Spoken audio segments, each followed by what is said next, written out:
Marlon Moraes versus Rob Font takes place this weekend on the main card of UFC Fight Night Vegas 17, Thompson versus Neal, and I can't wait for this bantamweight matchup, mainly because I feel like it might be do or die for Marlon Moraes, and it's also a great opportunity for Rob Font to reassert himself in the bantamweight division conversation, because recently he's been very inactive. He hasn't fought since December of last year, where he got a win against Ricky Simone, unranked guy at the time. I think he might have been barely ranked number 15, but Rob Font has not really put himself in the conversation at bantamweight for a very long time, so I'm very glad to see him step back up and get a good opportunity fight against Marlon Moraes, who I assume is seeing Rob Font as a little bit of a rebound for himself, get the sour taste out of his mouth. He got really badly finished by Corey Sandhagen. We all know about the wheel kick that happened. I said Sandhagen was going to TKO Marlon Moraes. I didn't think he was going to do it with that level of skill, because Corey Sandhagen came out there and looked better than he did against Sunsao by far. Like, he's definitely rapidly improving his game, and Marlon Moraes looked a little bit stale,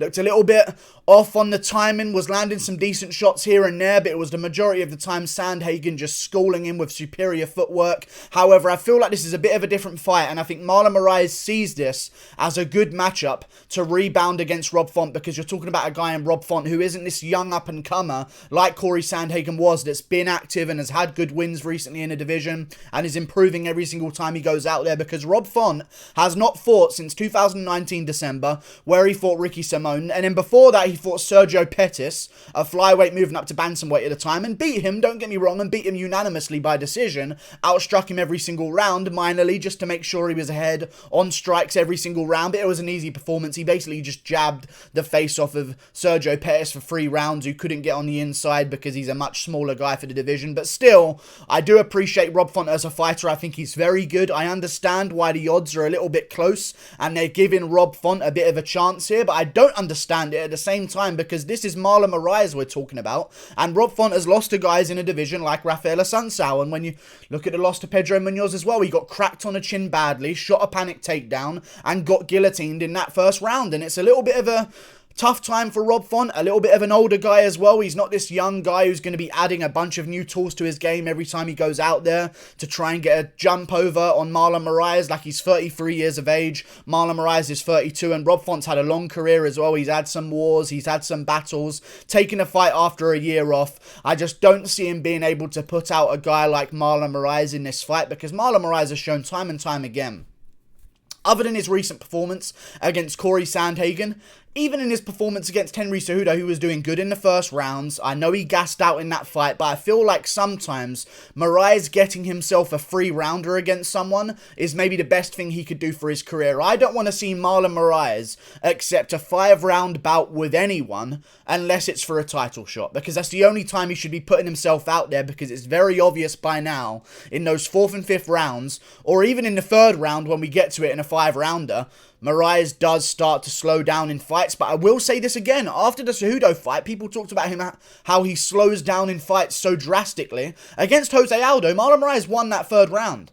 He won the 3rd round. I think he was up by like 5 significant strikes in that 3rd round as well. I don't understand the conversation of a robbery. I know Jose Aldo won the 2nd round, but you look at the stats, Marlon Moraes 20 strikes to the 15 of Jose Aldo, and Aldo's landing about 29% of his shots in that round as well, whereas Moraes is landing 48%. He's very precise. I like his accuracy. I like his efficiency that he showed in the Aldo bout, and yes, it looked like he was slowing down because Aldo kept moving forward, and he's the bigger guy, and he's the physical bully in the cage against Moraes, but I just don't see Rob Font being able to have the same level of success, and I don't see him being able to back up and bully Marlon Moraes, which I think, unless you have the footwork of Corey Sandhagen, you kind of have to do to beat Marlon Moraes. You have to be able to bully him, stick your chin down, go after him, and watching Rob Font get cracked and wobbled against guys like Pedro Munoz and shooting panic takedowns that get you guillotined, it's not a very good sign, in my opinion, for him to go in there against a guy like Marlon Moraes, who's so explosive, and now that he knows it's a free rounder,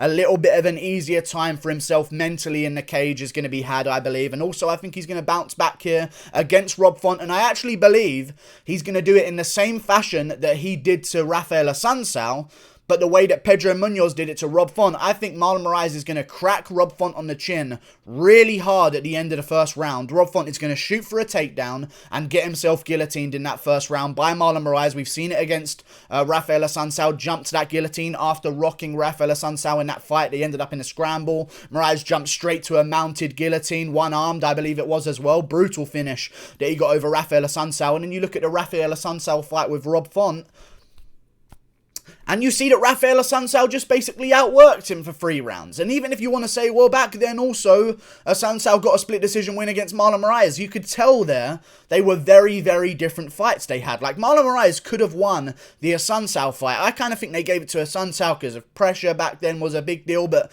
they were even on strikes in most rounds of that fight, I believe, so I don't mind that they can put it down to some smaller categories of judging fights, but I don't mind. That fight could have gone either way. They landed equal strikes in the majority of those rounds, but Marlon Moraes, in my opinion, has shown time and time again that he's just at a different level of the bantamweight division than a guy like Rob Font. I'm going to compare you some of their wins, and I know it doesn't mean too much, but you've got to look at the quality of wins that these guys have and why they are in this fight with each other. Rob Font has beaten guys along the lines of Ricky Simone by a competitive decision that went to him, rightfully so. Close fight though, really competitive, back and forth, got the job done in the boxing. Really good job from Rob Font. Moving on, Sergio Pettis, flyweight, now at Bellator. Doesn't really mean too much to me in terms of the bantamweight division, I'll be honest with you. Thomas Almeida just lost to Jonathan Martinez, and a lot of people just remember the Rob Font getting a head kick KO against Thomas Almeida. They don't remember that it was a very competitive and close fight before that head kick eventually happened in the second round. Really good fight. I mean, it was a really close first round. Both of them landed good shots each.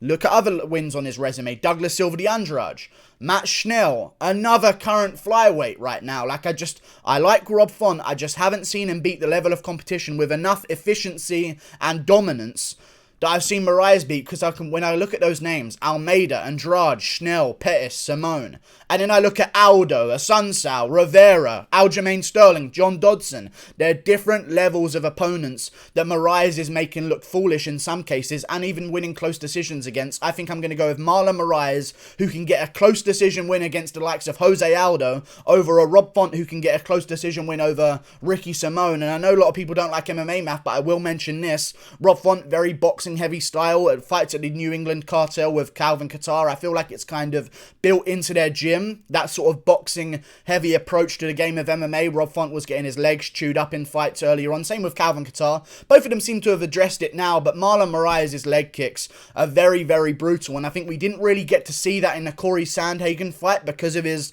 amazing footwork that he uses. And I also think that Corey Sandhagen kind of beat Marlon Moraes to those leg kicks by being out of range and landing his own ones. Also, Jose Aldo. If I'm Marlon Moraes, I'm trying not to remind Aldo that leg kicks exist whatsoever, so he didn't really throw too many in that fight either. I think against Rob Font, with a boxing heavy style, he will start chopping apart those legs. Rob Font can check leg kicks. I just think Marlon Moraes fighting him, especially because Rob Font is a bit more of a flat-footed fighter, I think Marlon Moraes is going to be able to get the job done by submission in the first round, chewing up the legs of Rob Font early, then cracking him with a big punch while Rob Font's movement is somewhat limited by those leg kicks. Then Rob Font's going to shoot a bad takedown, and Marlon Moraes is going to mount him with a guillotine and get the submission in the first round. It may be different from my official prediction, but this is what I'm changing it to. I like Marlon Moraes' chances, and I love all of his performances as well. Like, the Rafael Assunção performance was really good, and even the Aljamain Sterling performance. Listen, say fluke all you want about the knee landing instead of the kick that he was supposed to land on Aljamain Sterling.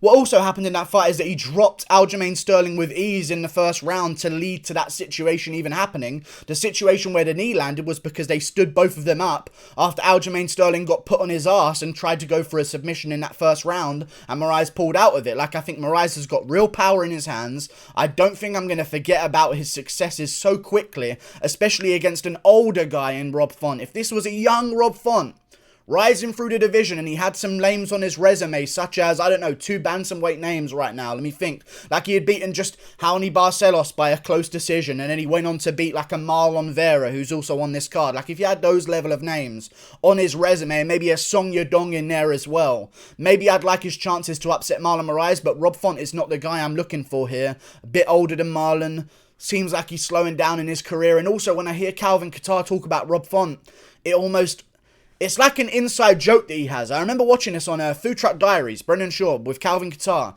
Calvin Kattar was talking about how dessert and stuff like that, and how he needs to watch what he eats, and then he was talking about, you know, Rob Fontenot, he eats what he wants. Like, it was just, I don't like the fact that there was an inside joke between Calvin Kattar and Brendan Schaub about, you know, you want to talk about unhealthy eating? Talk about Rob Font. And he hasn't fought for a year. He hasn't even had a fight booked for a year, and he hasn't even been injured, as far as I'm aware. I tried looking, but Rob Font coming back, I think he senses an opportunity, which may have been the only reason that he's taken this fight, because he can jump straight back up the division. I think it's going to backfire. And also, I want to mention this. I feel like Marlon Moraes, what made him so good in his fights was momentum. Getting the first round KO, it puts you in a more positive mind space to get the next one as well. Like, turn around reasonably quickly. Don't take too much damage in your fight. Like, if you look at the fights between John Dodson, he got a split decision win. He turns around a month later, under a month later, against Aljamain Sterling and gets the KO. Then he keeps turning around, keeps the momentum going. After the Henry Cejudo fight, he took a long time off. I don't like that he took 10 months between the Aldo and the Sandhagen fight. And I know he was supposed to fight Yan in June, and maybe that would have been an amazing fight to see. But I think almost him turning this around so quickly, being the fast twitch muscle fiber guy in the first round, I like that he's going to be more confident in that first round because he's got less ring rust. I know he's coming off a TKO loss, but it wasn't like a KO. A lot of people argued that the stoppage might be a little bit early. I disagree. I think it was only going to go one direction. I kind of feel the same way as I do about the Fiziev versus Moicano fight, but not really. Moicano was defending. He had he had legs around the waist. He was grabbing onto the arms. He was looking for wrist control, whereas Marlon Moraes kind of just back against the canvas, arms out by the side of him. Like, I think it was going to go in one direction, but the referee made like a decent premature stoppage that ended up helping Marlon Moraes in the long run. He got dropped by a wheel kick. Now he's coming back. I think he's going to get the job done against Rob Font, who's going to be a little bit, especially this as well, man. If I was fighting Marlon Moraes, I want to be as least ring rustable as possible. And Font hasn't been in there in an entire year. I think he's going to get chewed up to the legs early, smacked with a big shot, shoot a bad takedown and get guillotined. Marlon Moraes gets it done. And if he wins this one, I want to see him take on maybe the winner of Jimmy Rivera versus someone in that division. I can't quite remember who Jimmy Rivera's taken on. I'll look it up right now. Give me a second here. I think it's Pedro Munoz. It is indeed Pedro Munoz in a rematch at some point next year, I believe, in January. I think the winner of Marlon Moraes versus Rob Font should take on the winner of Jimmy Rivera versus Pedro Munoz. Then we should do the winner of that one at the end of it versus someone in the top 5 to reintroduce themselves, or someone in the top 3 to get them towards that title shot again. But other than that, these other bantamweights, it's hustling time, because right now we've got a hold-up. We've got Sandhagen, we've got Dillashaw coming back, we've got Edgar in the mix, we've got Aljo and Yan still trying to figure out their own fight. Like, I feel like right now, these other bantamweight contenders are going to have to figure it out amongst each other, then look towards the top of the division. Marlon Moraes by submission in the first round. Click that button up there. Thank you for watching the video, and goodbye. I'll see you later.